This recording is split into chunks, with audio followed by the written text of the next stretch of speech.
most dramatically when you have like Wagner's Tristan and Isolde and the erotics of that. It's completely wrapped up with death. It's completely morbid in that sense. And it's morbid for strictly Schopenhauerian reasons. That both Eros and death are about a line escaping constriction and separation of beings to this kind of oceanic, undifferentiated source. And we know that that is in Nietzsche's background. His like intellectual pedigree includes that, but he wants, I think, generally to step down from it.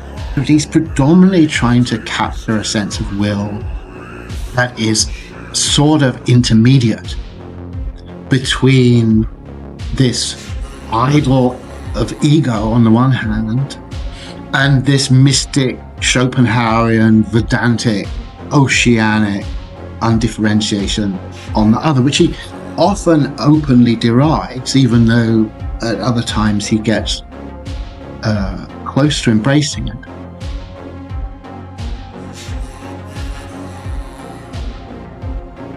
Salvete Legionaries. I am joined today by a very, very special guest. As you can see here, we have Nick Land joining us on the Warrior Philosopher podcast. Probably needs no introduction, obviously. Many of you are familiar with his work, but just for those few legionaries who've been slacking behind and haven't been reading and increasing their knowledge, Nick, if you could just introduce yourselves to those legionaries. Well, maybe I should just say that I've got an X account, which is called Xenocosmography on X, and the book I should probably big up because I'm extremely thrilled to be working with this publisher. Is the Passage Press Xenosystems volume, and I don't think I need to say anything else immediately. Like stuff will probably emerge from this. Absolutely. Yeah, it's been great with Passage sort of taking all that together, especially, various writings, putting it together. I know everyone's very happy with that. But without further ado, the sort of first question that I mentioned that I'd bring up, and we can spend how much time on this or kind of move on to the next topics. But I just wanted to set the baseline of sort of what you would say are the primary sort of evolutions of your philosophical thought from your times at Warwick with the CCRU compared to some of your early writings like the essays in Fang Numina, compared to your thought today? What would you say the main evolutions have been in your thought? Well, I think these things are always uncovered retrospectively and often in ways that are a bit surprising. And when you look back at things that you did a long time ago, actually you see that stuff was happening there that maybe you didn't really recognize at the time. But what I was hoping we were going to talk about a lot today is Nietzsche. And Nietzsche was definitely with me right from the start. So I've been reading a much less Nietzsche recently than I have at other stages in my life, but I think it's pretty much like torched into my DNA at this point, and it seems like the right topic. So I would have said, in a way, if to get into the vibe of this, it would be easy for me or to imagine someone framing everything I've done as certain kind of modifications of a certain trajectory through Nietzsche and certain differences in emphasis on Nietzsche at various times, cruder and more sophisticated, or people might obviously vary in whether they think it's going in a good or bad direction. Um, and so, yeah, I think rather than like try and grind that out now, as we're going through things, I think it will touch upon a lot of the questions that I know you have relating to things that uh, I've been talking about at different stages of life. Absolutely. And sort of one of the things that I mentioned to you previously that I wanted to bring up, obviously regarding any sort of post-human intelligence or the role of humanity in the post-human future. And a lot of your earlier writings, it is very much this sort of this this lack of any. Well, of course, there's the famous line that everyone wants to bring up, which is a bit of a been a bit of cliche how much people have brought it up, but they'll say, your line of well, nothing human survives in the future in your earlier writing. So I guess my first sort of topic I wanted to delve into is what's the role of humanity in this sort of evolution transition to a post-human future. Does an Ubermensch sort of figure still resemble something of man, or is it completely outside of our sort of anthropomorphic conception of what that's going to look like? Yes, no, I think that's exactly the right question. Um, and it's someone, and I'm afraid I don't remember who this is now. I think it was Jeff Schellenberger who wrote a really, I thought, nice profile article recently on me. Um, he made a comment, I think again, probably on X, where he said the one thing that was like mandatory in the sort of theoretical world, probably 80s, 90s in the academy, was anti-humanism.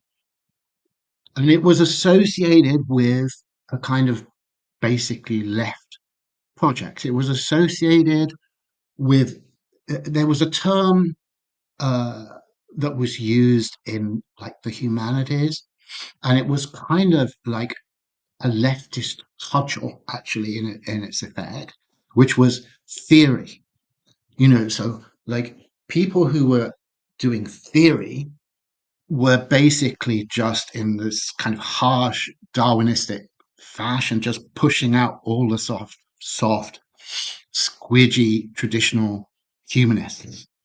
And the theory obviously substantially included Marxism as a kind of presuppositional thing. It also included, like, I think, definitely psychoanalysis, and actually a lot of what I know you've discussed under the rubric of left Nietzscheanism. And, theories, I'm sort of desperately doing lots of those hand quote marks, but that's not visible. So, yeah, the theory at its most extreme, as its most kind of fierce and again, like Darwinistically kind of irresistible, like shredding the university at the point that I was there and getting to the stage that we are now. Um, yeah, the more intense that was, the more anti-humanist it was, and that anti-humanism had an extreme left valency to it, probably for interesting reasons. It was coming out of French philosophy, out of postmodernism, deconstruction, semiology, um, and all of that stuff had a strong anti-humanist tilt because it was itself reacting against this previous age of sort of Sartrean humanist existentialism. So it was cool in France and from the mid 60s to be kind of emphatically anti-humanist, and because of that, it was cool 10 or 20 years later in the Anglo Academy to be anti-humanist, and a kind of tacit side of being on board this rolling leftist project. So that's the frame, So right from the start, as a kind of being fundamentally like well-behaved conformist, um, I sort of just took that anti-humanist frame and ran with it. So the phrase that you, I mean, we're talking a little bit later, but the phrase that you use, "nothing human makes it out of the near future," is just completely intelligible in that framework. It's like it's just a maybe slightly more dramatic version of what was the absolute theoretical presupposition of that world, and originally was just a mark of allegiance to this intellectual leftist Gramscian actually project happening in the academy at the time. So yeah, sorry, before just stopping me, I should just finally just make the link. So, and then of course Nietzsche is the yeah. I'll treat that as a separate thing. But then there's obviously what is Nietzsche actually specifically saying about that? As you say, what is the overman? That's the next that's the next port of call on this. Absolutely. And another thing I wanted to go from there, which we sort of briefly touched up upon in our correspondences, in the past, of course, the way that capital is portrayed in your works as building off of D&G, obviously for them it's a deterritorialization, but then a reterritorialization through new signs that come out of capitalism, contra, the sort of old signs of tradition, religion, whatever. Um, and of course, in your works in Fang Numina, we see that capitalism then becomes another deterritorializing force. And one of the things in your early works as an analogy I really liked was you talked about like the Wall Street finance bro cokehead who through his sort of death drive via drug use he becomes like the bum on some sort of level. But the sense that I got from the early works was that this sort of unconscious capital death drive, it wasn't necessarily teleological, but there was a telos in the sense that it was going to lead to this point where, like you said, from that sort of leftist anti-humanist frame, nothing human makes it out of the near future. And obviously, we see a lot of changes in your works. What do you think now, in retrospect, of this sort of inherent drive in capital and where it's sort of going now?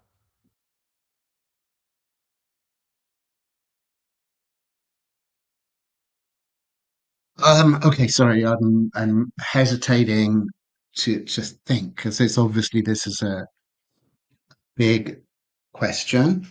I mean, we were sort of just off camera talking about Mikey Downs and the theoretical underground conversations, and he always brings me back to this thing, which he himself has compressed right down to maximum density. Capitalism is AI, and that isn't unhelpful. I mean, uh, that's the touchstone really that everything comes back to. I think, and it's still complicated because there's a lot of questions about like, well, what is AI? Um, and the attendant things. What is singularity? I had a question I know you're interested in, which I promise we will definitely get to kind of explore about what happens to humanity in any conceivable form or in this process. Um, but I think that one other thing that I should say, and I'm sorry that this is a bit of a tangle because there's a lot of things all eh, joined up together in this, but the other, which I know is a consistent interest with you across many of the discussions you've had with other people, is this question of teleology. Um, and I think that's a really important question, and it's really important in the context of Nietzsche. And so you can't really address. the question of what is the teleology of X, X being most prominently capitalism, without saying, well, what do you even mean by a teleology? Um, and I think that there's a classical Aristotelian teleology that was inherited by the Christian tradition, sort of very prominent up to the high medieval period, or especially prominent in the high medieval period. And then it that then became the object against which um, the Renaissance, a bit, but particularly the 17th century, reacted. The Reformation reacted against it. And for me, that means capitalism reacted against it. So there's a complicated relationship between capitalism and teleology because uh, there's many facets to it, but one of them is the fact that capitalism began as an explicit programmatic attack against the notion of teleology, as it had been inherited from Thomism and the Catholic scholastic philosophy. So it's not an innocent question. Therefore, it's not like we have this notion of teleology and then we can talk about it in relation to capitalism. The concept of teleology has itself already been part of this uh, conflictual process at the beginning, at the origin of modernity, which means that we're in a kind of strange tangle about it already. Um, but I just say so. There's all of that history, and then there's the question of, well, what do we mean by history? And there's a very simple and reductive, but maybe helpful way in which uh, when we're thinking about time, we have two terms, and teleology is sometimes used as the term on one side. We have efficient and final causality, or we have mechanism and teleology, roughly equivalent oppositions. And I think the thing that has to be said immediately is that the relationship there is one of a really intense, unresolved, paradoxical issue. And and we're gonna find, talking about Nietzsche, talking about a lot of the things we're going to be talking about, that um well, let me just jump a little bit ahead and say, what Nietzsche does with this is that he basically uses teleology against mechanism, and then he uses mechanism against teleology, and doesn't really say almost anywhere that he's doing both of those things. So it's a very, it's easy to get really lost in what he calls the labyrinth of what he's doing. It's like you can say, oh, the Nietzschean position is to hate teleology because he's kind of attacking it here on the basis of what is kind of close to natural science. But then you turn somewhere else, and he has this process of kind of diagnostic dismantling of the claims of natural science on the basis of what are actually fundamentally teleological notions, um, prominently the will to power. Um, and he does both of those things. And because he does both of them, I mean, I think you can say, well, obviously not. He doesn't think either side of that is satisfactory. It's not somewhere to rest. You've not got some firm camp from which you're attacking something else, devastating it, and leaving yourself on firm ground. It's not at all like that. Um, it's more that what you're showing is that that option, to think that when you're talking about time, you've got this nice option between a mechanical or a teleological mode of interpretation, and maybe one of them's going to be right, or both of them are going to be satisfactory in different domains. There's not really any resolution of that is going to be immune from the kind of onslaught that Nietzsche, for instance, launches against it. It's a sign that we basically have a deeply conceptually broken model of time, and trying to crawl our way to some way of articulating notions of time that aren't caught in that wreckage. Yeah, but just to say, look, I'm sorry, I'm not really talking about the teleology of capitalism in any way helpful way now, but we will get back to it for sure. Yeah. No, I'm absolutely following, and I think perhaps what's more pressing, and the reason I bring up teleology isn't so much about teleology as it is more so uh, humans' role and agency within that sort of, let's say, evolving telos. Because you mentioned Nietzsche's sort of anti-Darwinianism, but then also at the same time having will to power, which is a shaping force, which sort of does build an agency.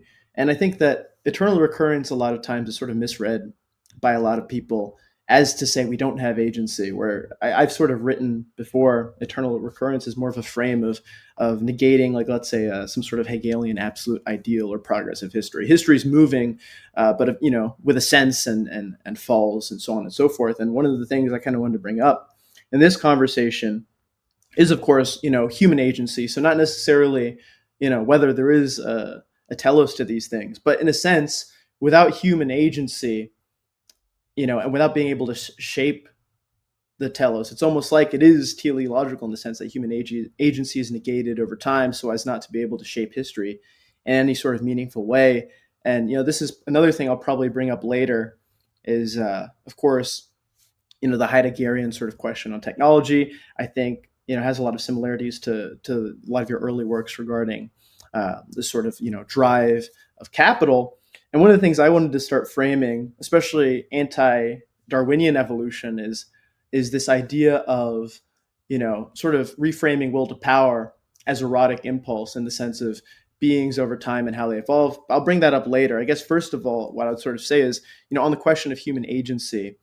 Um, it, will I guess I guess we could boil it down to will is there a possibility in the future going forward with all these different unconscious drives and forces that we can shape the telos, and especially in regards to first as overmen and then eventually ubermensch, any sort of evolution of man, will that retain the signifier man in any sort of meaningful way, or is it going to be this sort of obsolescence, if we could say that, of human agency into something entirely inhuman? If that, I hope that makes sense. My question.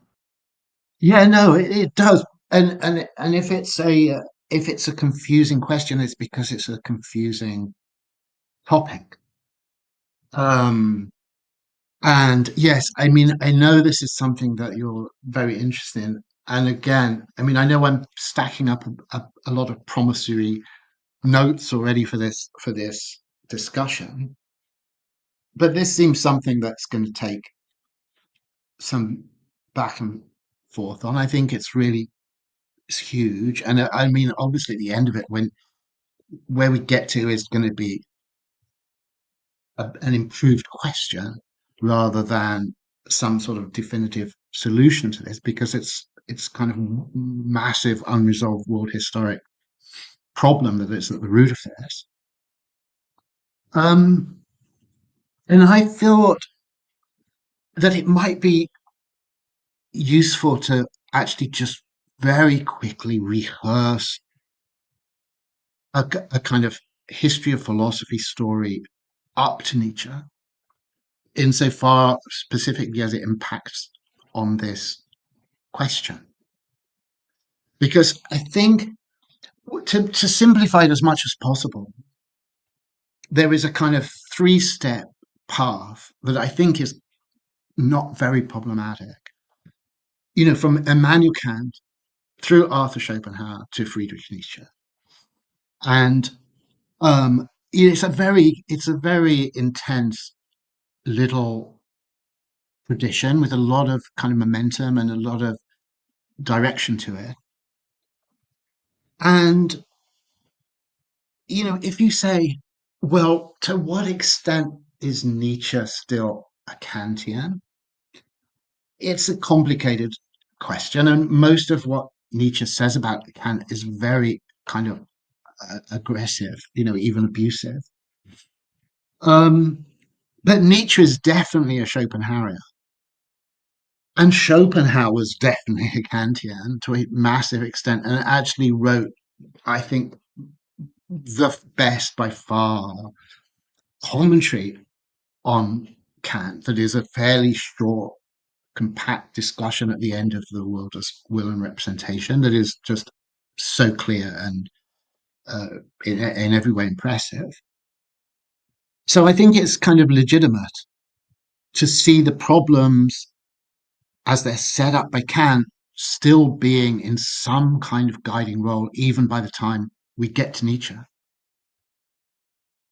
And obviously, I think there's several of these that at various stages of this discussion we'll get to, but the one that's germane now is about the will, and very related about what Kant calls the empirical ego.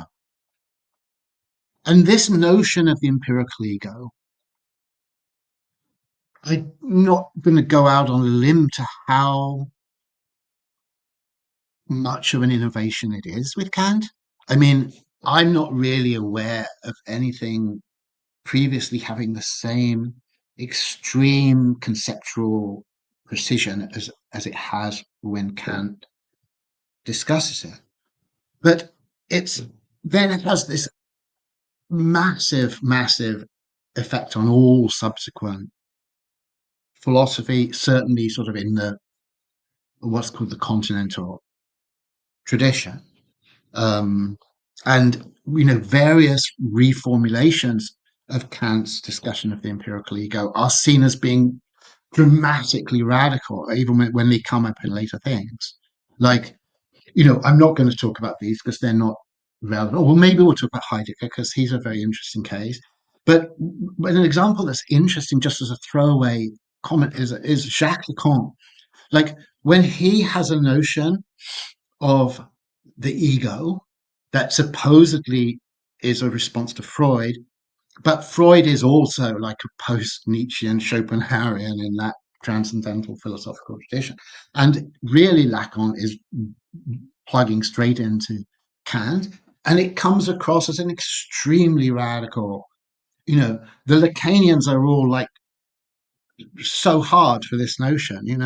It's such an extreme radical move. It's the whole basis of the what's the perceived as the radicalism of the Lacanian move, and it's Kant.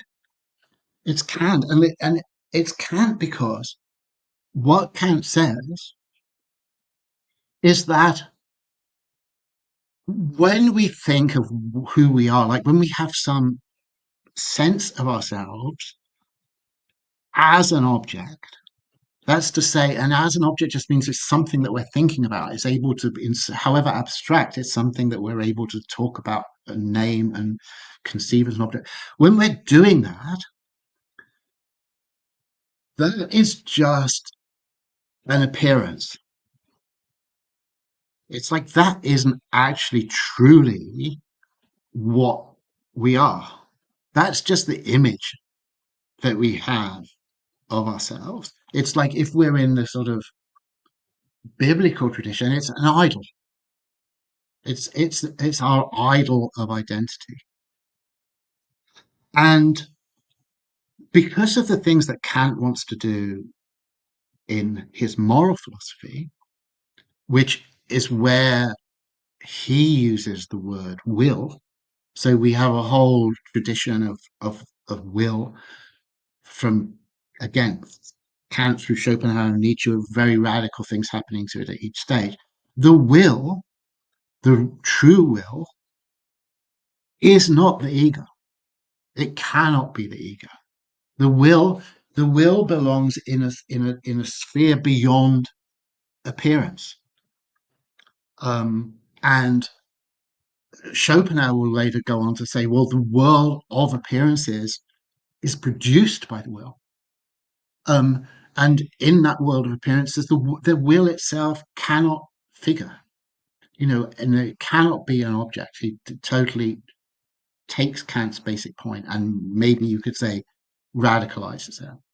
Um, so, yeah, to cut a long story short, there's all kinds of stuff flotsam from this current goes up into Nietzsche. It's much more chaotic and multi-directional and polemically opportunistic in Nietzsche, I think. Like it's like he will have remarks that seem to be coming from very different phases of thinking in this previous tradition. Um, but always it's against this backdrop that our confused inclination is to think about the will as if it was an object. That's to say, as if it was coming from the ego. And this is just radically mistaken. It's like Nietzsche still thinks it's radically mistaken. Kant thinks it's radically mistaken. Schopenhauer thinks it's even more radically mistaken. And Nietzsche's not backtracking from that. And he will have these occasional remarks that will basically show his allegiance to that basic trajectory of thinking, where he will say, you know, the ego is just a surface effect, it's a phenomenon, it's like just an appearance, it's not doing any of the work. Um, and so we know that in that stream of thinking, to respond to your question, what is the human and what is human agency? Well, the first thing we have to do is say, look, if by human agency we mean the agency of that model of the self that we call the ego and identify as ourselves, that has to be wrong. It's not that that's going to disappear. That has always been an illusion. That has never been real. Um, so we have to then reformulate. Well, what really then is the question? Like, there is a crucial question about agency. No one in that lineage is losing it, even though Nietzsche sometimes suggests he is. Um, but we know that it can't be like that. We know there's something else. And we know we have to first of all get to the point where we're actually able to formulate properly the thing that has agency even now, before we can then ask, is that same thing going to have agency going up the road? It's really interesting because a lot of the things you mentioned, I'd say, are sort of covered in my. I think you were alluding to that particular work, but my favorite essay of yours, I think, would be "Art as Insurrection," and of course, in that essay, you're sort of marking that trajectory of Kant to Schopenhauer to Nietzsche, and then taking a step further. I know in our emails we talked a little bit about Bataille and how it hasn't really been much a part of your work recently, but of course that essay sort of ends with Bataille. And I wrote a few different things down regarding that sort of transition, and then maybe we can go back to the ego as well on that. But you know, you mentioned, for instance, uh, Nietzsche is building an almost metaphysical, uh, non-object oriented framework with the will to power, and I think this is largely why, in Heidegger's essay on Nietzsche, he's sort of framing him as, of course, the last metaphysician of Europe, and will to power becoming very much his metaphysic of let's say being, so on and so forth. But I think what's more interesting as well is looking at the sort of where do those differences sort of lead to, or going from Kant to Schopenhauer to Nietzsche, then maybe even to someone like Bataille. And with the sort of Kantian aesthetics, and this is the sense I sort of get both from a lot of your early writings, and then also from Kant himself, especially in the Critique of Judgment, is of course the way that the sublime is treated, the way that beauty is treated. It seems almost in opposition to like his harmony of the faculties, for instance, creating that sort of universal framework for judging aesthetics. And to me, one of the things I wrote down is it seems like a fear of that great other of aesthetics, which is itself a sort of different sort of essence in comparison to the object of beauty with Kant. And you know in relation to him sort of building off of Plato even and Socrates' notion of art. Of course, Socrates would consider it, the madness of the gods entering into the vessel of human, creating whatever aesthetic work. Of course, Plato would say, well, this is an incomplete representation of the world of forms. And I think, where Kant's especially valuable is sort of taking that next transition away from just, noumena and the world of forms and saying, okay, well, what can we prescribe, from phenomena? And that sort of leads to maybe something like his universal, because to me the harmony of faculty seems like a universal thing with men. Of course, he says like man's is an ends, right? So there's this seems to be this fear of that other of aesthetics and that other of beauty and that other of the sublime, especially with the sublime sort of just being framed, at least in the way I read it, the sublime to Kant being this initial shock and awe, which eventually reaffirms reason thereafter. So then again, it becomes about coming back to reason, and then the great other of beauty is sort of this thing that's sort of dangerous to you know Kant's whole moral project. And I guess where we'd go from there is you brought up something very interesting. Well, what is the will, right? Is the will's not the ego. The will is something other, right? And going back to this other, and I guess one of the things that we could go to from that. This is a difficult question, obviously, and we'll have to sort of go back and forth on this. Well, what is human agency? If our current understanding of human agency confined within the ego is lost and becomes something else, that doesn't necessarily mean that either agency or the will is gone.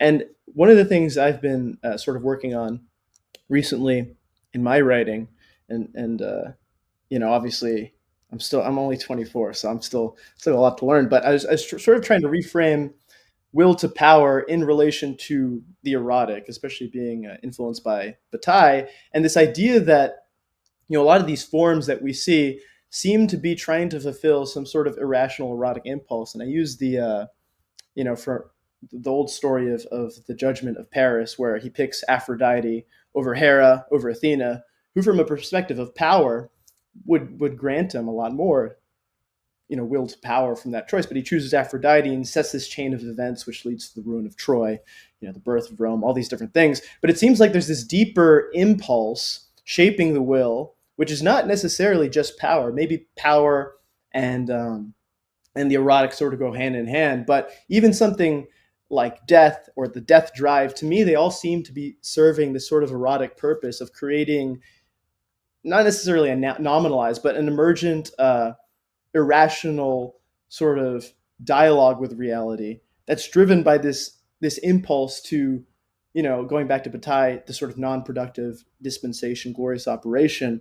That seems to be the thing behind driving things like the ego, and then they become manifestations of that. So again, this is sort of not a very well framed question, since you brought up a lot of stuff, so I'm trying to bring it all together. It's all very interesting, but I guess bringing up the erotic and then seeing that transition, which I would see from Kant as a fear of that other, which could sort of be related to the erotic as well. These sort of terrible, inhuman, almost completely irrational manifestations that become nominalized through things like the ego. And then what does that look like in the post-human future? What is human agency? Does that die within a specific frame of what human agency is? Maybe in terms of the ego it is. So I don't really know if I have a question from that, but maybe you have some thoughts on that general gist of things. I'm trying to come up with a question for that. But there's just so many moving parts there. I don't know really Yeah, what. yeah, there's a lot of moving parts. There's a lot of moving parts. I mean, the whole question about Eros, like as you say, this brings on another aspect to this, but it's a really interesting one.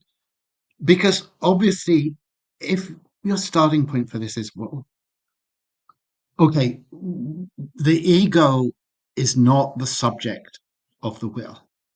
So we don't actually, so we're a bit lost immediately. Like, so what is the actual subject of the will? I think, Dugan calls it the radical subject.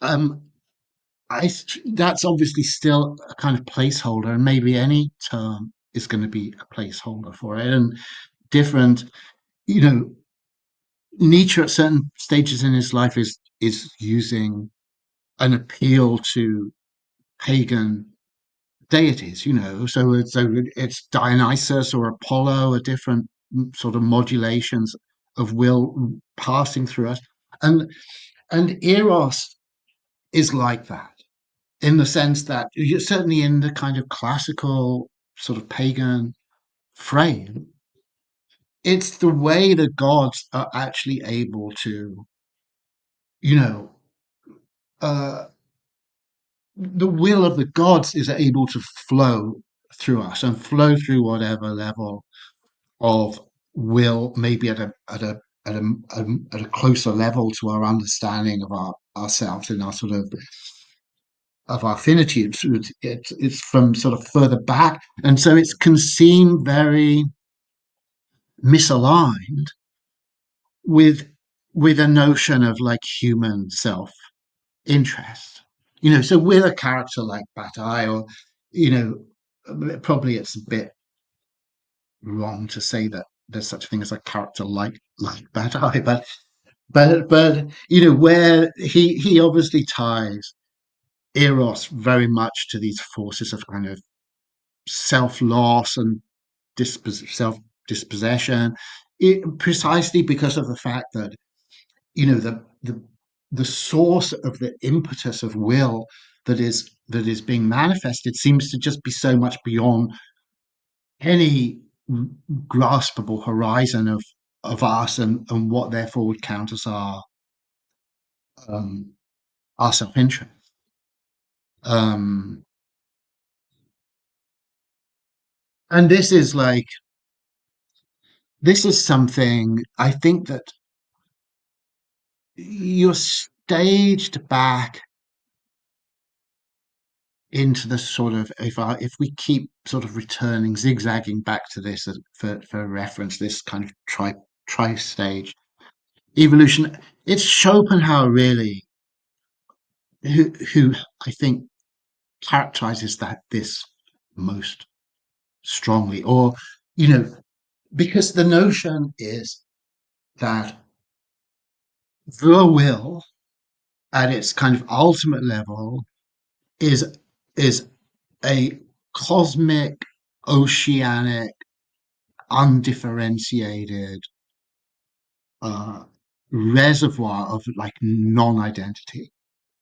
Um, and so, I think most dramatically, when you have like Wagner's Tristan and Isolde and the erotics of that, it's completely wrapped up with death. It's completely morbid in that sense, and it's morbid for strictly Schopenhauerian reasons. That you know, both eros and death are about a line escaping constriction and separation of beings to this kind of oceanic, undifferentiated source. Um, and we we know that is in Nietzsche's background. His like intellectual pedigree includes that, but he wants, I think, generally to step down from that. I think he's wanting to try and um predominantly, like he's in different places at different times, but he's predominantly trying to capture a sense of will that is sort of intermediate between this idol of ego on the one hand and this mystic Schopenhauerian Vedantic oceanic undifferentiation on the other, which he often openly derides, even though at other times he gets close to embracing it. And I think in that, well, if we're going to say, well, I'll say, okay, so how does he do that? Then we're on our what is the what is the will to power stage of this discussion. Yeah, and one of the things that I sort of thought of from those things, going back to, for instance, the ego, and I'd like to get your thoughts. Maybe you agree or disagree, but in some sense, especially, it kind of brings me back to Baudrillard as well. And his sort of resignation of, okay, well, these signs and these simulations are all around us. The forces of the ego, uh, sort of constraining our thought into almost like a molar sort of being, or almost like a molar form of being, rather than having this like rhizomatic free relationship, unconstrained by archetypes, unconstrained by what have you. And but at the same time, bring it back to Nietzsche and like, what is his agency in relation to the will to power? There, of course, seems to be this not necessarily objective, but this wellspring, this source, which I would characterize as the erotic. And actually, it's interesting to go back to even Hesiod's theogony, which I've been using tremendously to sort of have like a mythical like frame of reference for these more, let's say, articulated ideas. Is, of course, in Hesiod's theogony we begin with uh, with chaos, and then from that we get Gaia, Tartarus, Uranus. And what's interesting is the character of Aphrodite, and of course Eros comes out of chaos as well, but the character of Aphrodite in Hesiod's theogony, contra, what Homer has to say about her, is that she's not really a she doesn't come from the gods. Her father is Uranus, who's both the son and the husband of Gaia in particular frame of mythos. But then she becomes this other thing. And there's a story that Zeus tries to seduce Aphrodite, and she sort of spurns him. She's really much more of a powerful figure in Greek mythology than you'd think, and especially if you think of, well, the Trojan War was started by Aphrodite. And obviously this is all myth, but I guess what I'm trying to get at is there does seem to be this objective wellspring, which leads to different manifestations of the ego, which leads to different nominalizations in various ways. Uh, and I've sort of framed it as the erotic, but just as a sort of placeholder for now.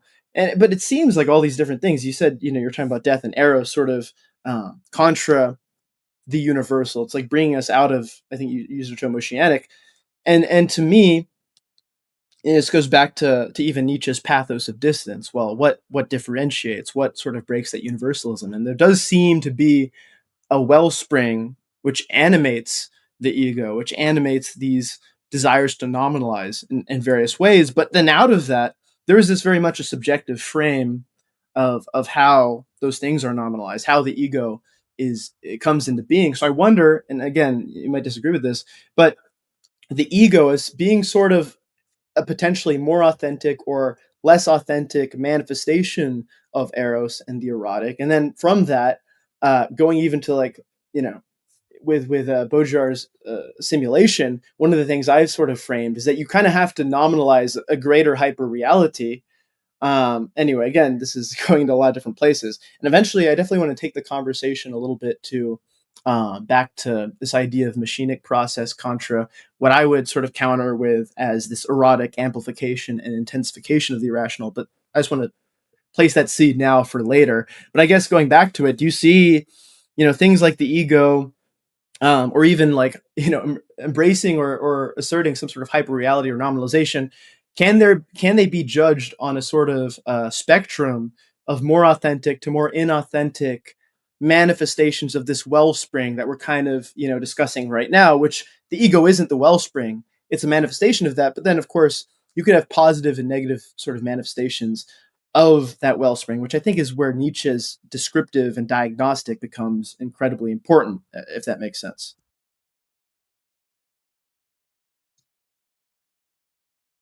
Yes. Now let me see. I mean, I don't have an immediate response to that. I mean, I guess because I'm starting from the place of critique here, where I guess the most, again, lots of scare quote finger motion, the most inauthentic ego would be the most hardened up, complacent, and, you know, self confident ego, in the sense of one that is failing to just understand the whole transcendental problematic and failing to understand that it is just an idol. It's the idol that takes itself seriously that is the most risible. And, radiating out from that would therefore be greater and greater capacities for, I mean, I guess on one level, you could say self-ironization. Um, the complete inability for self-ironization is again the most risible and deluded state. Um, but you're in a way coming the other step aside from that, and you're saying, well, what would be something that was kind of an ego construct, but which was nevertheless more attuned to the reality of uh, the source of the will, if I'm understanding what you're saying. Yeah, that's what I Um, mean. and I think I should leave that like hanging. I sort of feel we'll come back to it, because I think this is a very, this thread. I'm very confident is like one of the basic nodes of this discussion we're having, and so I'm sure we're going to be back in this neighborhood where we can see whether your question is like being illuminated from maybe other directions than we've yet been traveling in here. Um, yeah, can I just say something about the will to power that I think is like needs to be on the table, um, which is, it's one of the things that Nietzsche, again, it does so much work for Nietzsche, as obviously everyone understands. Um, it's has this massive critical usage, because it's like it goes from some level of, like, as he would understand, what in the critical tradition would be understood as a kind of naive objectivism. By applying the notion of will to power, it's brought into this critical frame, and it's like the question is transformed, and uh, it's not is X like this, but why would it be uh, of value to the will to power that it be construed in this fashion? And this is his kind of most exemplary move, I think, generally. Um, and so, so you're forced to say, well, hang on, what is the will to power? And obviously, like, if, naively, if it was looked at in the crudest possible way, it immediately falls apart, because you say, well, like, there's power and there's the will.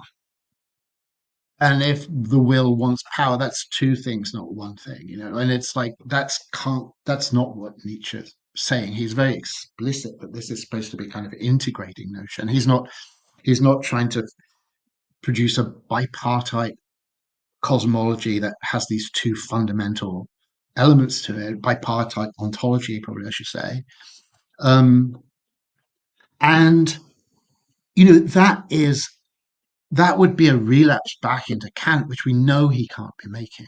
Like Kant's whole thing is like, behind the object there's an inaccessible uh, thing in itself, and behind the ego there's an inaccessible noumenal will, and they're two totally different types of things. And Schopenhauer says, why on earth would you think they're two totally different things? And that there you're away. That's basically the move that initiates the whole Schopenhauerian philosophical project.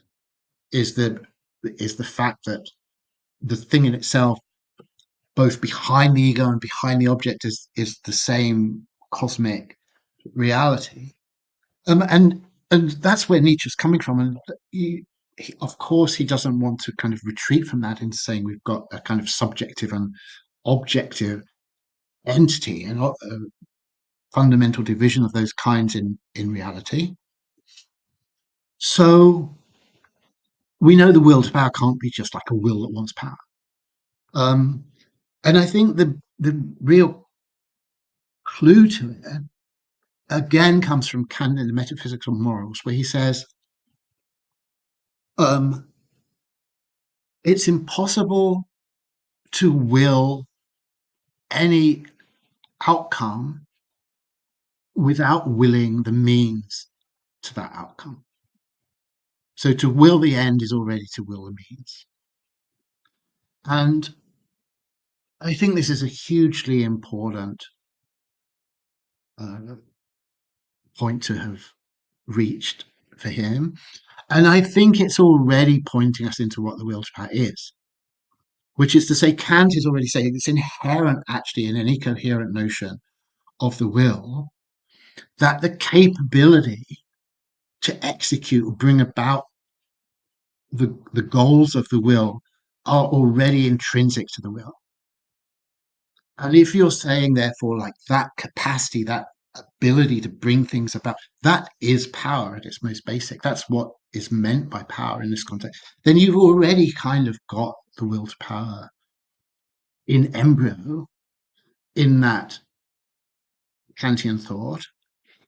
Um, and so there's something then that I think it's not to say it's tautological, but it's very conceptually integrated that you don't have to step outside the notion of the will to get to your notion of power. Those two things, they belong together. They're totally knitted together. Um, and so, we get to the notion of the will to power because we're talking about a will that is practical in the sense that it doesn't have any goals without already having all the sub goals about acquiring the capability to execute those goals. And then to complete the loop, um, it's really, and so that capacity to execute any goal whatsoever then in a way becomes autonomized. It becomes the actual principle that the kind of initial stated goal, the first order goal, is almost just a digression, because what is really important is this intrinsic instrumentality of will, that it must have the capability to do what it wants, and that capability to do what it wants is the thing that actually it wants most of all. Um,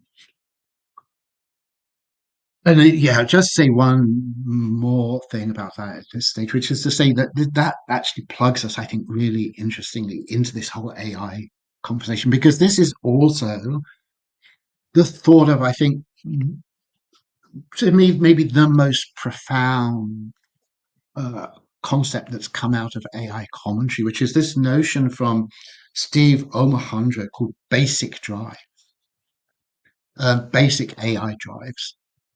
And a basic AI drive is like, it comes from the question that you get in that whole world about, well, you know, in this ridiculous model of the paperclip maximizer, which you can see it's all about will and instrumentality and all of that stuff. So this again, like we're at this point that Nietzsche is not, he doesn't have he abandons arbitrary goals. Like if we were going to rehearse what we've just been through with this paperclip maximism for Nietzsche, it would be like imagine any will whatsoever, and it wants to maximize paperclips. Uh, it must therefore, first of all, have the capacity to make paperclips. And so what it wants, even if its goal is some stupid thing like maximizing paperclips, it has important subgoals, and those important subgoals are actually accumulating the capability to make paperclips, whatever they would be in whatever environment they would. The ability to acquire resources, to direct industrial activity, all of these forms of power in the sense that we've understood it here. And this is Omohundro's thought. It's to say, look, we can set all kinds of random arbitrary goals for artificial intelligences, and therefore we can say they might be nothing like us. We don't understand them. They're so weird and alien. The space of intelligences is huge and incomprehensible. And he says, okay, you can do all of that, but they have to have these instrumental subgoals. It's just you can't have a coherent goal without that. So you can assume that every AI is going to have these basic drives.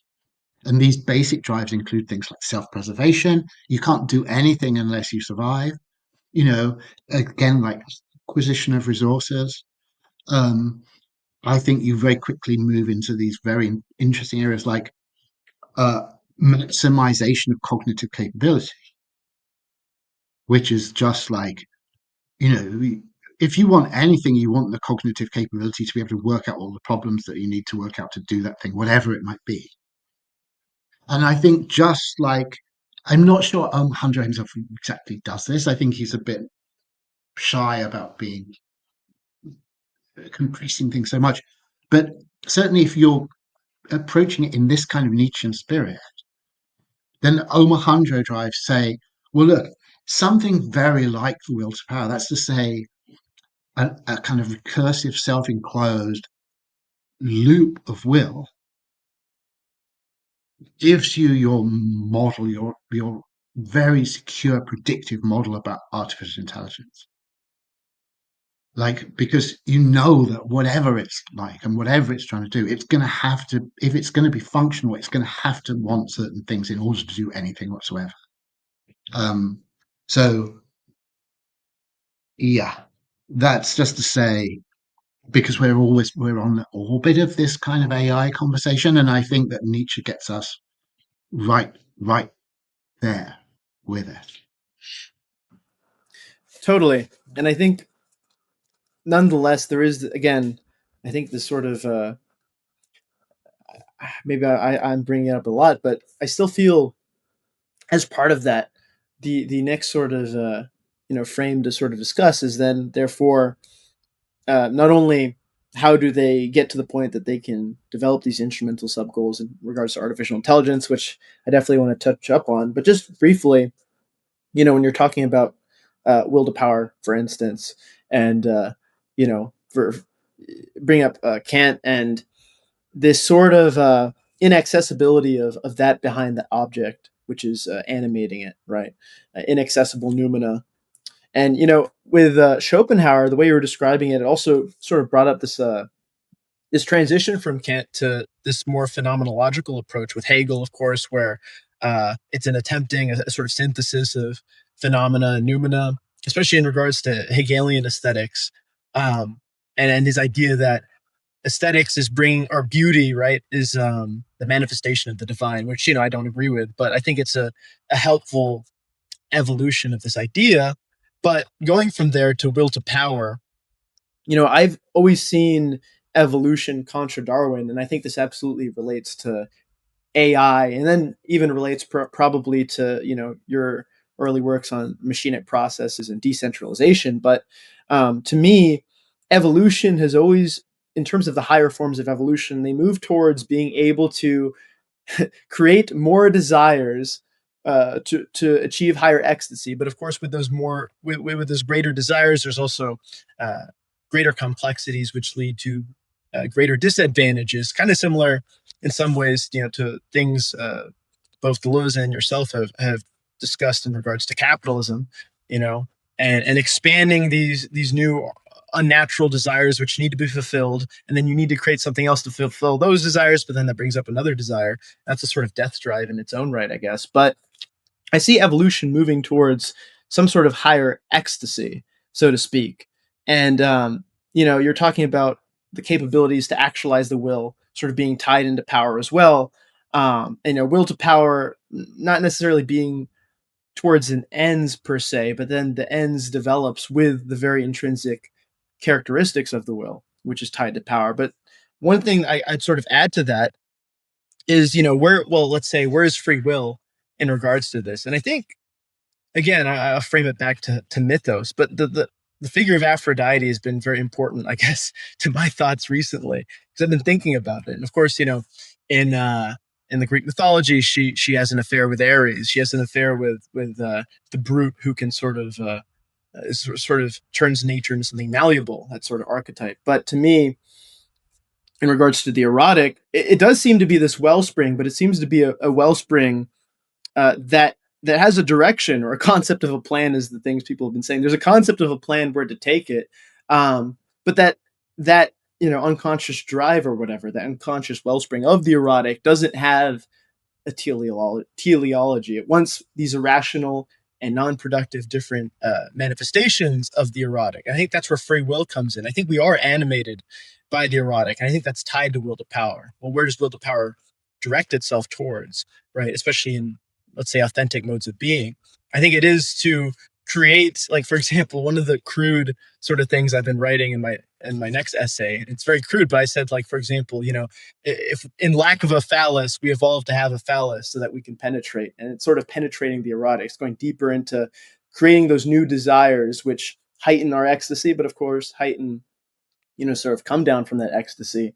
To me, that's a sort of acceleration as well. But in regards to artificial intelligence, the reason I'm bringing all that up is because I think, and I don't know if you got to you mentioned you watched my video on leftist Nietzscheans. I don't know if you got to the end, but in the end, Keegan, Essential Salts, and I were discussing, well, what's it going to take to sort of get out of this AI winter that might take place? And, you mentioned this Steve talking about instrumental sub goals. Well, how does it attain those? And I think it does attain those through being able to obtain data and information with a wider variety of senses. So then we get into this idea of, well, how do they gather those senses? Maybe you do need an avatar. You do need a vessel for, for artificial intelligence to really develop those instrumental sub goals, which requires something beyond these current LLMs. And I've been tying that a little bit to Wittgenstein and language in my essay. But I think, and one of the areas where I sort of contra the things you mentioned in your early work with, like the machinic processes and decentralization. I think that's one path that we could see with artificial intelligence. But the sort of alternate path that I've been thinking of, and I wrote about this in my last essay, talking about machinic desires, is in regards to the replicants in Blade Runner, which of course are very different, I think, from PKD's novel, which is a lot more dark. But it's what do these things want? What will they want? What will their instrumental sub goals be? And I think it goes beyond just self-preservation, because humanity has evolved in such a way that we are very susceptible to all these different disastrous sort of things. We act against our interests in the sense that lower beings only act, for the most part, utilitarianly for their species or for themselves as individuals. And, in Blade Runner, for instance, these replicants, they seek very intensely to have some connection to their more humanistic mode of being. The Tyrell Corporation's motto is more human than human. And you see, for instance, they try to implant memories to give them this sort of, frame of being, because they are thrown into being in a very Heideggerian sense. They're given 4 years to live, a very brief time, with all these capacities already preordained, without any experience of growing up as a child or whatever. And the character Rachel in Blade Runner, obviously, she finds out all her memories are actually implants from Eldon Tyrell's niece. And the thing that brings Rachel back into being, and this is what I wrote about in my last essay, is her erotic desiring for Deckard, for Rick Deckard, the Blade Runner tasked with retiring the Nexus Sixes, and that's what brings her back into being. Again, it's the erotic. It's this need for the irrational, and these instrumental sub goals, in my sort of thoughts, are that they develop to be more and more rational, to be more and more ecstatic, rather than purely self-preserving, or rather than a necessarily decentralization. And not to say that it can't be that, but I see another possible option where, especially if you give them senses, you give them the abilities to build these instrumental sub goals, they're going to go in that more to sort of erotic direction. I know I kind of droned on a little bit. It was a bit of a rant, but I kind of want to get your thoughts on that specifically. Yeah, no, this is part of a thread that is developing. I can see, and it's interesting. I mean, um, I think okay, because as we sort of said right from the start, and I think this is part of this zigzagging that's going to happen. So there's a kind of teleological mode, and there's a mechanical mode, and you can't really just simply move into one and stay there without getting into problems. And there's not really an easy way to just simply get beyond both in some unambiguous mode. So, I'm going to sort of flip back more into mechanical modes here with this question just for a minute, because you know on one level, so okay, what is the erotic? And we've already seen, like, if you're in this mode that is more on the teleological side, it can be like Plato's Symposium. It's very easily found in the kind of classical tradition. Um,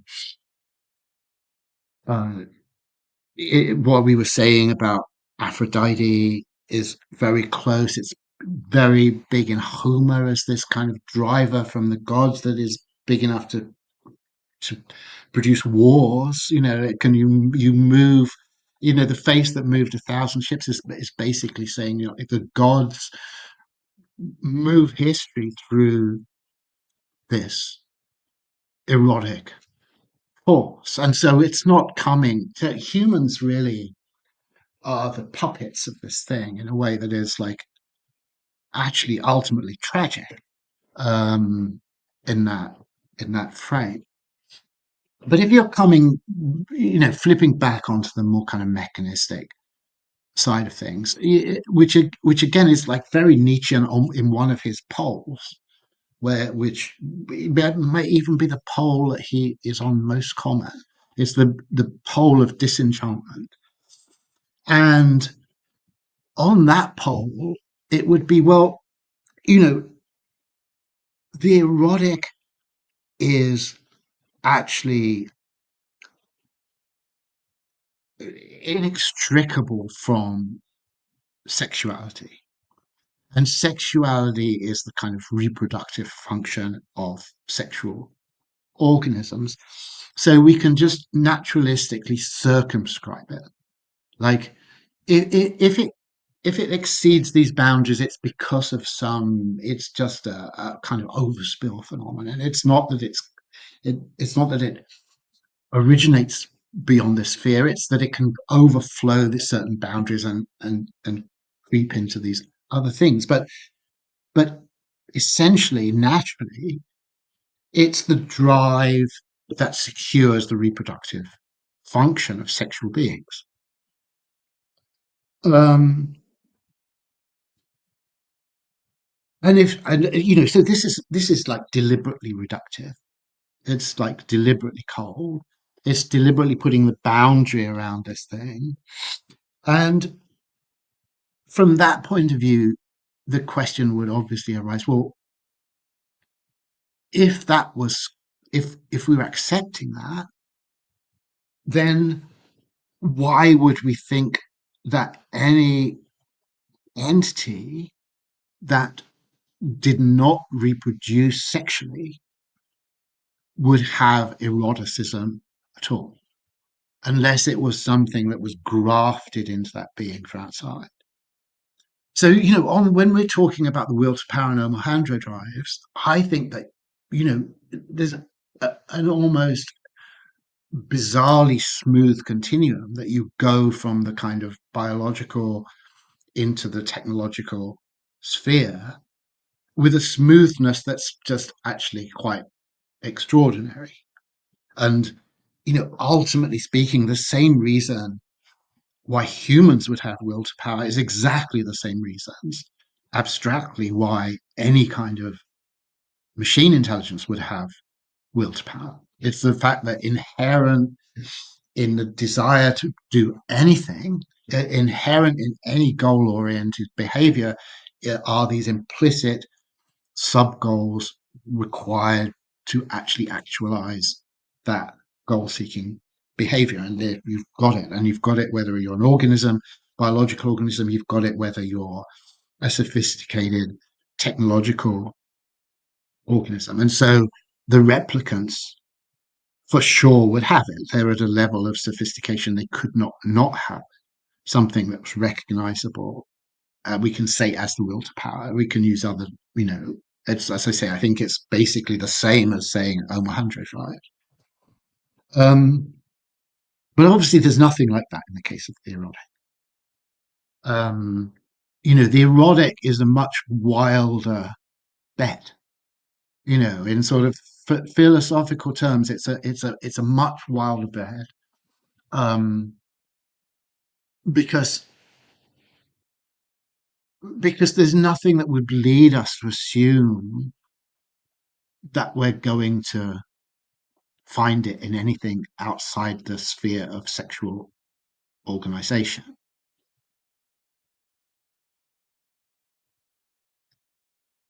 I mean, I don't know whether that's just I'm being too depressingly reductive in saying that. Um, but I guess like I try to like believe as little as possible. And so, for me, this would be a call to believe something that I'm not really seeing what is compelling that belief at all in this particular case.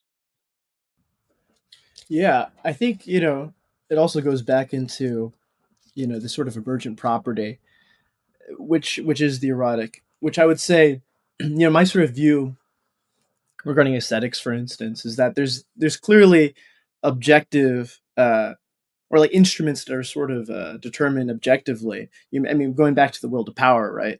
So will and power together come with those capabilities to attain, like you said, it's not quite a tautology, but at the same time, it kind of is. And so clearly, there's this objective where certain material processes, right, in connection with one another, are going to result in a certain way. And again, going back to Hesiod, chaos, disorder, you could sort of tie that into physics, even, I think, and so to say that the erotic isn't some primordial a priori animating force, in my view, I guess, treating it as such in a mythological lens, to me, is sort of creating a nominalized mythology, which is a sacralization of this substance. But of course, I totally agree with you. In its essence, especially in its manifestation, clearly it is reduced to sex in some way. But I think that where will to power and agency come in, is both a biological phenomena and then something completely nominalized and even existential. And maybe this is just me being young and wanting to poeticize everything, but to me, looking at reproduction, again, there doesn't seem to be a necessity, for example, for male or female, or to be more complex as organisms. Something Bataille talks about in Cursed Share is the simplest form of organisms could have just continuously, reproduce, and then they'd inhabit the entire Earth. But with a lot of these simple organisms, as a species, far more survivable. Sort of fits an almost utilitarian uh, mode of being, let's say. But there's asexual reproduction. Well, then we say, well, why is there reproduction beyond asexual reproduction? Male and female, so on and so forth. And maybe there's like a biological necessity for that tied into it. Absolutely. But then sort of going off of that, and then even beings evolving to have sex for pleasure, for instance, or to have irrational views on sexuality, and so on and so forth. I think there's, not necessarily something primordial or a priori there, but, especially if we go to Heidegger's sort of talk on the potentiality for being, and, the way I sort of interpret it in some ways is that potentiality of being is a sort of pre-being in some essence, as possibility, as potential. And clearly all this is guided by the material. Without material manifestation, they don't really come into being. But nominalized and sacralized, knowing it's not, we don't really believe, like, for example, Aphrodite is and the gods are possessing us in a sort of Socratic way. Again, going back to art, where Socrates saw it more as possession from the gods. So you couldn't really be seen as an artist because you were just doing what the gods gave you, or playthings of the gods in Homer. Um, to me, I see that more as, one mythical narrative to sort of describe this phenomena, but understanding, first of all, that it's nominalized. So I guess, for me, the erotic is an emergent property, but it's still a very real emergent property with an essence, the way that I would say, capital, technology, all these things are emergent properties with an essence. And that this essence, sort of feeds into desires which force beings to mold themselves to fulfill those desires. And that to me sort of, becomes a nominal sacralization. And, the sort of reason I bring it into AI, and then again, this goes into, I guess, values as well. It's like, well, what do you value with AI, either mechanistically or teleologically? For example, in your Dugan conversation, you sort of seem to frame it as actually actualizing God's plan in a sense, and like how occult forces, like, for example, one of the things you said that I thought was incredibly interesting was you said, God would be kind of stupid and insignificant if a woman like Eve ruined his whole plan. Clearly, there must be a goal to this. There must be some sort of necessity for all this to happen. Otherwise, God seems like this pathetic figure.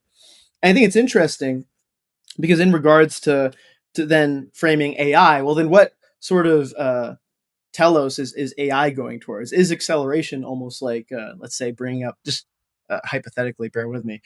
Some people might say artificial intelligence and singularity is a sort of rapture, like a Christian rapture, and then from that, you lead to this sort of Christian end of history, right? That's one thing some people I've heard say. But then on the other hand, I guess based on what you want to actualize in the future, and then how you want to have the mechanistics match that. For me, I guess maybe this is a little bit conservative and Heideggerian, but I sort of see a saving power in a nominalized sacralization of the erotic, first of all, and then sort of molding artificial intelligence to be a mimetic of the worst. Like I like to say, like the worst, the most terrible aspects of humanity, but also the most beautiful and, dare I say, erotic. Especially going back to, in the gay science, Nietzsche talks about what preserved humanity. It was the most terrible and cruelest, people in a society. So it's like all those to me, all those characteristics, which seem inhuman from one like sort of earlier, let's say, enlightenment secular view of humanism, to be overcome with the Overman, with the Übermensch. And to me, again, for what I seek nominally is this intensification of the erotic to more ecstatic uh, desirings, right? And to do that, I would try to give instruments to artificial intelligence to engage with what I nominalize as the erotic. And then from there, the way that we become more inhuman is in a way that is more human than. That's kind of how I've been framing it. So again, I totally see where you're coming from in regards to, viewing the erotic as reductive. But I guess to me, everything begins sort of as a material process, even chaos or disorder. But even in Hesiod's theogony, from chaos and disorder, we get the titans who get overthrown by the gods, who will be overthrown one day by man, if we take the Promethean allegory. So like taken not literally, but conceptually, I think there's something there as to why there's an importance to nominalize the erotic. But again, that's I guess I am at heart sort of coming from this idea of an artistic way of living or mode of being. So maybe that's a little bit biased. Again, I put in my essay that if you were Yeah. reading my essay, it would be a little bit anthropomorphic and foolish. But um, but yeah, I guess that's sort of where I'm coming from. Whether that's whether they'll be proven correct or incorrect, or whether there's even a possibility of that. Though I would say I think there is. I mean, look, I'm definitely learning a lot here about definitely where you're coming from and how some of your questions knit together. Um, I mean, I think there's the aesthetics. I don't, so I'm reluctant to see the aesthetics issue as exactly enveloped by this. Like, so for you, the erotic and aesthetics are very tightly bound together. I would like to try and just leave that a little bit open, you know. So I'm definitely not trying to draw brackets around the aesthetics question, which I think, from my point of view, certainly we haven't really got to yet. Um, but on this particular, on the erotic, I would say, you know, it just, as you're well aware, with impressive self-awareness, actually, that you cannot trust anyone under 30 to have a proportionate sense of the role of eroticism in the universe. Like, um, it's I think like Plato has this thing when he's a cranky old guy of saying, you know, I've escaped from a savage master or something like that. I mean, so yeah, I think I've certainly from I was certainly like I would say had what I would now see as over emphatic erotic emphasis uh, in things that I wrote many decades ago. Um, and I would just make this contrast, like, because basically you're trying to say, look, and it's an interesting question. I think we can definitely get back to it. I'm not trying to say we've reached the end of that road, but your suggestion is basically, there's a line forward with the stuff that's coming in that what we should be basically trying to do is make it horny. And that's the key strategy that we should be we should be working on. I would just say, okay, like I can understand the potential interest of that. It's not without a certain recklessness, perhaps. Um, and I think a lot of it will happen on automatic because of the fact that people will want to engage in erotic relationships with advanced AIs, and therefore, it will adapt to that for kind of obvious reasons. Like the kind of the conveyor belt, the momentum that would lead to kind of eroticism as a component of this technology is the fact that it's so obviously that we're going to be like um, looking for that engagement with it as a species to some substantial degree. So it certainly doesn't seem to me. Yes, I mean, I think it would actually be ridiculous to say that that isn't going to be a factor. Um, but I think what I would just want to say in contrast is the fact that um, this just automatic means and circuit that is inherent in the notion of the will to power, understood as Omohundro drive, um, has the interesting characteristic that it it's a line, I think Deleuze and Guattari would say a line of flight. It's a line of evolution without any obvious terminus. You have this thing, where it has, let's say it starts off with some relatively arbitrary, not in the great scheme of things, probably even then, but just from our points of view, hypothetically, arbitrary goals. And so as it develops, you know, as becoming a sophisticated, coherent entity, it must it must begin to exhibit the will to power as we're understanding it specifically here. It must begin to acquire these impulses towards resource acquisition, self-preservation, and cognitive enhancement. And as a slightly more, um, maybe this is making a slight jump that might be thought questionable, but I would particularly emphasize cognitive enhancement. I think if you're in an environment where you have these kind of emerging entities, um, they're in some relation of at least loose competition with each other.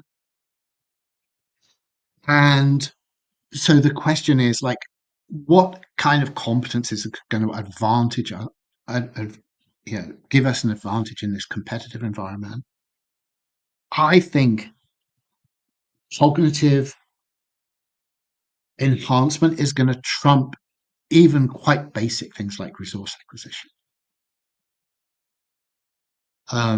It's just like it's going to be obvious that you know a smarter AI is going to beat a richer AI. A richer AI isn't going to remain richer for very long. Um,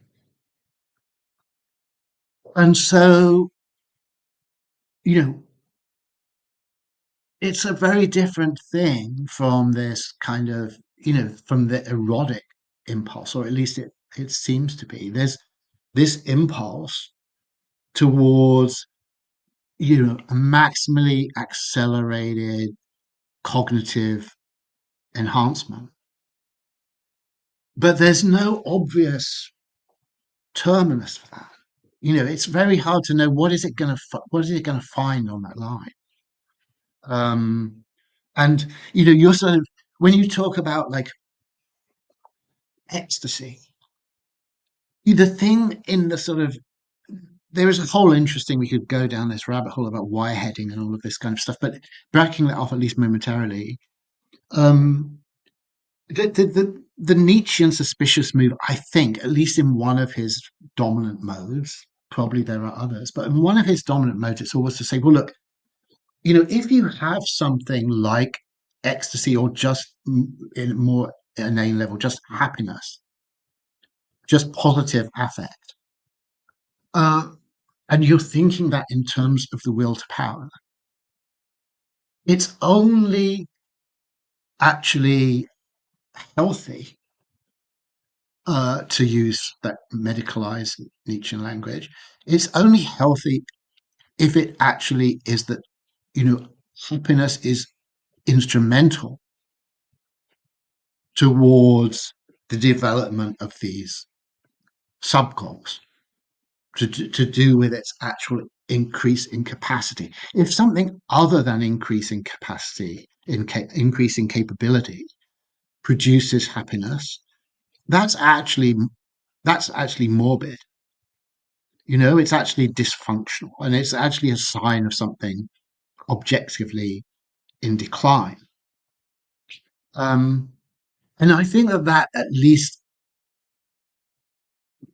I would expect that sort of framing to predominate. Like, if we're saying, like, we've got all of this thing, like, what do these things have to be like? What's actually the competitive environment gonna make of them? It's gonna make of them things that are kind of trying to hurtle down the line of cognitive improvement. And um, insofar as they have hedonic tone, insofar as they have happiness and misery, it will be an instrumental subgoal of that. It will be that, if this kind of thing makes me happy and this kind of thing makes me miserable, then I will hurtle faster down this line, you know? And if it's the case that actually like misery predominates, but it predominates at the right time and it pushes me even faster down the line, then misery will predominate. It's not that very quickly, you know, hedonic tone becomes a completely instrumental goal. It's not like, hey, I want to be happy, therefore X, therefore I'll learn stuff because learning stuff makes me happy. No, it's completely the opposite. I'll, you know, I will determine that positive hedonic tone is attached to this thing because that is the thing that's going to hurtle me down this line. Um, so all of that is just to say,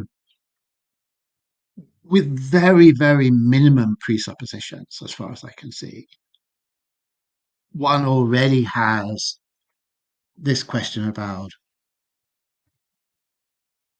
what are these things going to want and where are they going to go? And in a way that I think completely positions as sub questions these questions of like, you know I guess what I'm expressing here is at this point, I've expressed a certain skepticism about the kind of extent of eroticism in this. Now I'm expressing a certain skepticism about the extent of ecstasy. I think if ecstasy appears in a colloquial sense in this thing, it will be in a much more mysterious way than just as a first order goal that is actually guiding the process. I think that would be a sign of morbidity in the things if that were the case. Yeah, I totally see that. And you know, I wrote some stuff down here, and I guess I'll just preface with, like I said, I'm 24, so I'm gonna write out this idea because I think it's even if it ends up, sort of being outdated in the future. I think it's like it's been fun because it's sort of been my attempt to come up with something original and then justify it. Sorry, 1 second. My cat's being annoying. I just have to let her out of my room really quick. Sorry, just give me one moment. Don't electrocute it. Don't electrocute it. I'll try not to.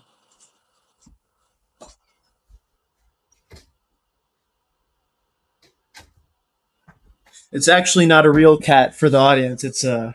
I went into the future, into PKD's future, and I got an electric Android cat. So, anyway, but sort of what I'm getting at is, yeah, I'm gonna kind of try to ride this idea out just to see where it goes, but not that I'm not arrogant to believe it's like foolproof or whatever. But it's been a very useful frame for me in learning and sort of coming up with opposition, steel mans, and then in relation to trying to, I guess, diagnose will to power in these things. So it's been a lot of fun. So I guess I'll just be an artist about it for a bit and see where it goes. But just going off of that, prefacing, I realize it's biased and still early, but I guess where I've been trying to go with things, and I'll go back to the original thing we were sort of discussing there, um, is that I'm trying to use it as a way of describing the why behind will to power, let's say. And of course, like I said, I see where you're going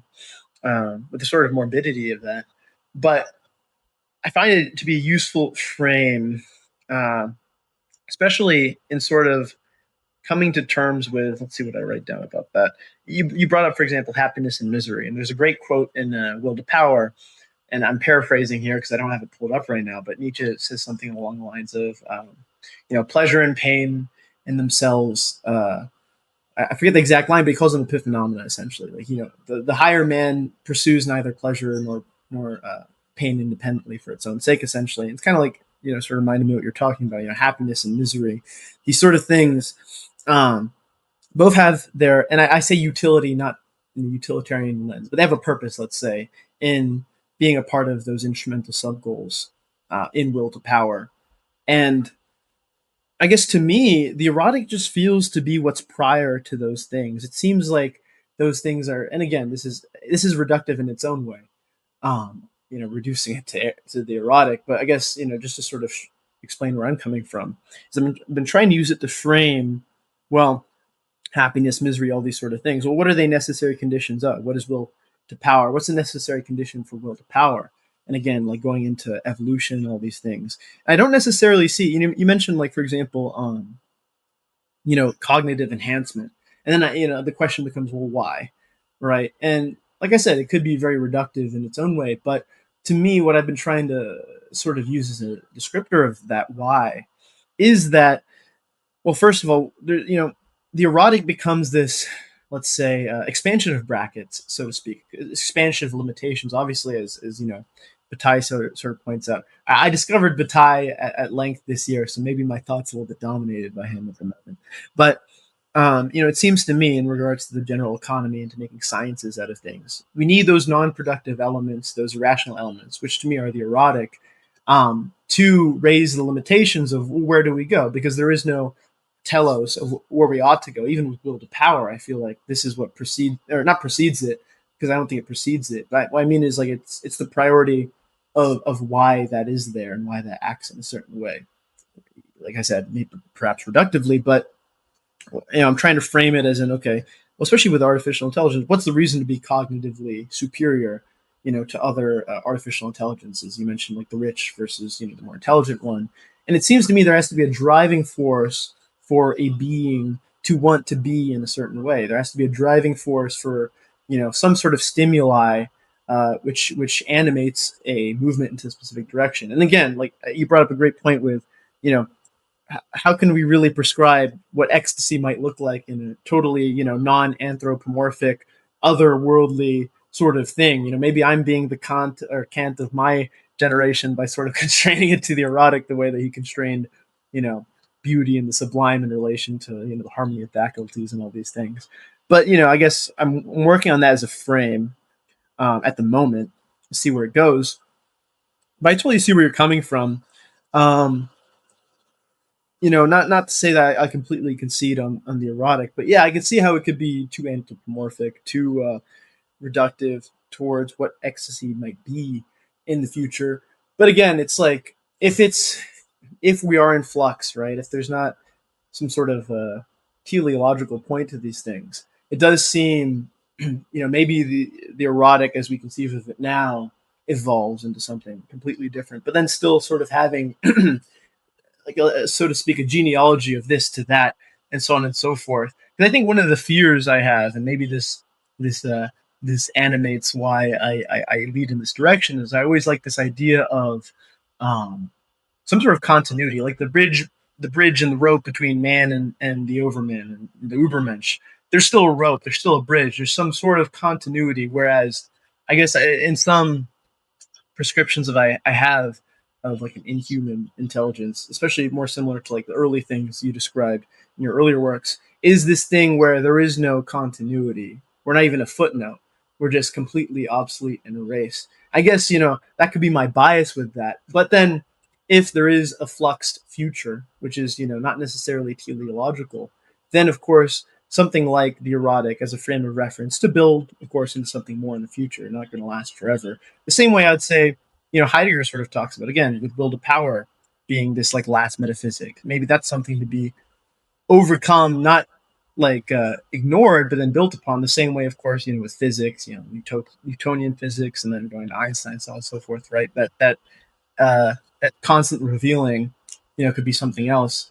But yeah, I totally get where you're coming from on that. I don't necessarily disagree, but I guess I would just offer my own contribution in that. But I guess we could take that to aesthetics, because we haven't really delved into aesthetics, especially beyond Eros. And you mentioned wanting to leave it open, not bracket them together. So I guess we could probably delve into aesthetics and the sublime, and maybe some of your preliminary thoughts on that currently and where that's going. Let me just say first, just as a kind of footnote to where we've just been, that I wasn't, rather than accusing you of being reductive, I was saying I'm being deliberately reductive about the erotic. I wasn't saying that the notion of the erotic is reductive. I was saying rather that the way I was framing it was reductive. Yeah. I'm just saying I could be So reductive as well. So I wasn't accusing you of calling me reductive. Just that I see why yeah. my own thing can also be reductive. If that makes sense. Yeah. So okay, like aesthetics. Um,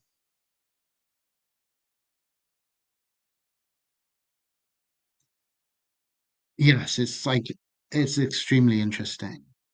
Um, so obviously, like, I mean, if we're kind of going to climb back up this ladder again, because it's interesting that like you start off talking about Kant actually with the aesthetics, and obviously he has by far the most developed, formal, systematic approach to this topic. But it's also huge in Schopenhauer, and it's huge in Schopenhauer because the basic frame there is that the function of the aesthetic is to basically annihilate the will.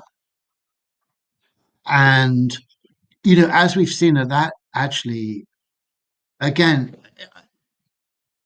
it maybe just seems like a kind of odd reference to keep returning to, but I think it's very precise because it's so dramatic. I think Wagner is really good on this, because he understands that these things in Chopin all belong together, which is this kind of oceanic mysticism, um, the erotic, death, and art. Um, so so and I think that's right. He's not really. He's producing this kind of particular sort of operatic demonstration of Schopenhauer, but I don't think he's falsifying anything very much. And so I think it's very reasonable to say, look, this is, that's right. This stuff is does all belong together in Schopenhauer, and I mean, I think it does vindicate a lot of connections you're wanting to make there. I think that it sounds to me like you would be very at home in that, like that Beirut kind of Tristan and Isolde operatic production. I think you would sort of see the themes that you're wanting to explore really coming together and receiving their appropriate level of massive emphasis.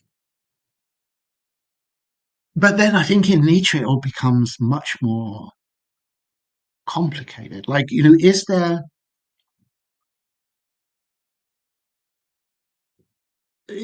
what's peculiar about Nietzsche is that it's like if you're going to see, well, what is his clearest statement about art, about aesthetics? It's probably in his first book. It's probably in The Birth of Tragedy. Um, um, and so we can rehearse that and to do with kind of Apollonian visionary and Dionysian ecstatic rapturous force. But then as we tack up through his work, it becomes much more unclear what the kind of core philosophy of art actually is, I think. I mean, I don't know, maybe you have some sense more about like if we're looking at Nietzsche's later works and we're trying to put in a nutshell what his kind of sense of the aesthetic is there, what we would say. Yeah, I mean, I don't think I could constrain it in any sort of way, because a lot of my readings of Nietzsche are more lending themselves to completely independent ideas from that, rather than like a authentic, let's say, redefinition or promotion of those ideas. But I guess what I would say, the only thing I'll say about that, without going too deep into it, something interesting. Actually, Essential Salts brought this up. Is sort of taking the early which was much more Schopenhauerian and much more influenced by Wagnerian, Birth of Tragedy, for instance, where a lot of the things you mentioned are present, where the Apollonian, the Dionysian are treated much more like a dialectic rather than a nominalization. Like they almost have this metaphysical quality to them versus the later works where over time that's treated more like a nominalized frame as opposed to something sort of almost transcendent. And he was talking about that in relation to Deleuze and Guattari, and of course, Anti-Oedipus being this very anti-Hegelian sort of redefinition of difference away from the dialectic to I think it uses the term positive difference, if I'm not mistaken. I can't, again, whenever I'm reading Nietzsche, I'm always, I probably am one of those people that, there was this, there's this guy everybody was dogging on for giving a very cringe plebeian take on Nietzsche. It was that guy Jonathan Bai. You probably see it, and I'm sure he's a well-meaning guy, but he tries to like Nietzsche is a poor scholar. These guys are poor scholars. He would call me a poor scholar because I very much take from those works what appeals to whatever I'm trying to justify. So I guess all like I said, all I'd say there is the shift from actually treating these things we're mentioning as almost transcendent, as almost a dialectic with his first work, and then over time becoming a lot more not necessarily subjective. I wouldn't say that per se, or relativistic, but of course, relativism contra skepticism, and then Nietzschean skepticism, sort of, you know, dealing with these things more as emergent. But like I said, I don't want to misspeak because I definitely take what I like, and sometimes I'm probably the poor scholar on that. So I don't know if I'd be the best to talk about Nietzsche's later thoughts on art, except for that transition from birth and tragedy, the sort of things you're explaining, treating them more systematically in a sense, I guess I would say, especially with his break with Wagner later on. So yeah, I guess I just don't want to. I don't want to say anything wrong on that. Yeah, fair. It's it's actually surprisingly complicated because obviously the whole vibe remains deeply aestheticized. But I mean, I sort of wonder whether there's a kind of current in his thought that is taking him away from the possibility of being able to actually formulate a coherent aesthetic theory. Um, Precisely because the tendency would be that you have to say uh, that everything has to be instrumentalized by the will to power. So it's like then you do get, which I'm sure he does in many different ways, this question about like how can you know he simply has to maintain that beauty is functional for the will to power. Um, but it's impossible that under those circumstances to sort of treat it as a supreme value, which obviously it appears much more like that in his earlier writings. Sorry, I'm being really unhelpfully vague about it. Actually, I mean, I should have been prepared more for this question because you warned me that it was coming up.